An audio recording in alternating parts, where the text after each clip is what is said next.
Sa likod ng bawat ani, may kwento ng sakripisyo, pag-asa at tagumpay. Ngayon, ating kilalanin si Ginang Jocelyn D. Reyes, isang Bulakenyang nagsulong ng organikong pamamaraan sa pagsasaka. Isang entrepreneur na hindi lang nagtaguyod ng sariling kabuhayan, kundi pati na ang kapakanan ng mga magsasaka sa ating lalawigan. Binigyan po siya ng pagkakataon na itatag ang Joyful Garden Farm Organic Farmers Association Incorporated. Ito po isang samahan na nagtuturo at tumutulong sa mga magsasaka dahil sa kanyang mga talino at paniniwala sa paggamit ng organikong produkto. Naipamalas din po niya ang kanyang kahusayan bilang negosyante at pag-angat ng buhay ng mga magsasaka dito po sa ating lalawigan ng Bulacan. At dahil din po dyan, sa kanyang dedikasyong kinilala siya ng iba't ibang institusyon. Sabay-sabay po nating anihin ang tagumpay ni 2024 Dangal ng Lipi sa larangan ng entrepreneur Ginang Jocelyn D. Reyes mula po yan sa bayan ng San Ildefonso. At dito lang po yan sa Galing, Bulacan. Binhi ng tagumpay ni Ginang Jocelyn Reyes. Mula sa personal na karanasan, nabuo ang kanyang misyon. Isang hamon sa kalusugan ang nagtulak sa kanya na back to basic o organikong pamamaraan ng pagsasaka.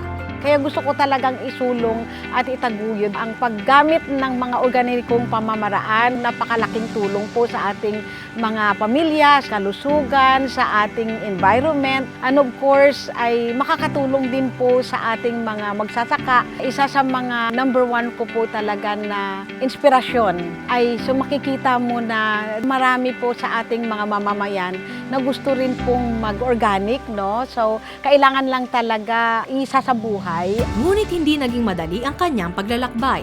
Minsan nang sinalanta ng bagyo ang kanilang sakahan. Nasira ang poultry, piggery at iba pang kabuhayan.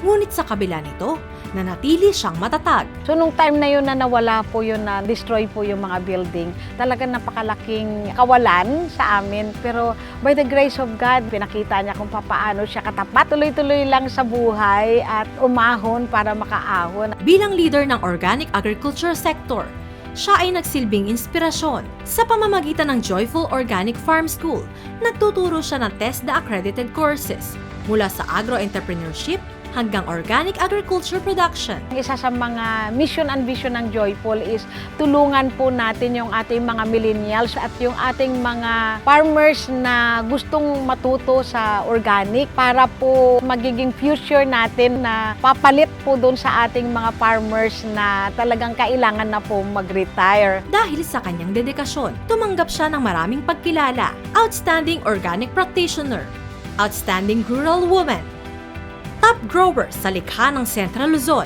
at ginawaran pa ng Outstanding sa DAR ng DAR. At noong 2024, isa siya sa mga pinarangalan ng Gawadangan ng Lipi sa larangan ng entrepreneur. Ang ating 2024 Dangal ng Lipi sa larangan ng entrepreneur, palakpakan po natin Ginang Jocelyn D. Reyes. Yun ang the best na during those times na tinawagan po ako na isa ako sa gagawaran ng Dangal ng Lipi. Talagang naiyak ako, kaya po patuloy po kaming nagsisikap na masulong natin yung mga binibigay sa amin ng government para po makatulong po kami. Sa tulong ng pamahalaang panlalawigan at ng lokal na pamahalaan, natutong yakapin ang organikong pagsasaka at higit na tumatatag ang kanyang advokasya. Ito ang binhi ng tagumpay ni Ginang Jocelyn Reyes. Isang kwento ng sipag at dedikasyon na patuloy na magbibigay inspirasyon sa bawat Bulakenyo.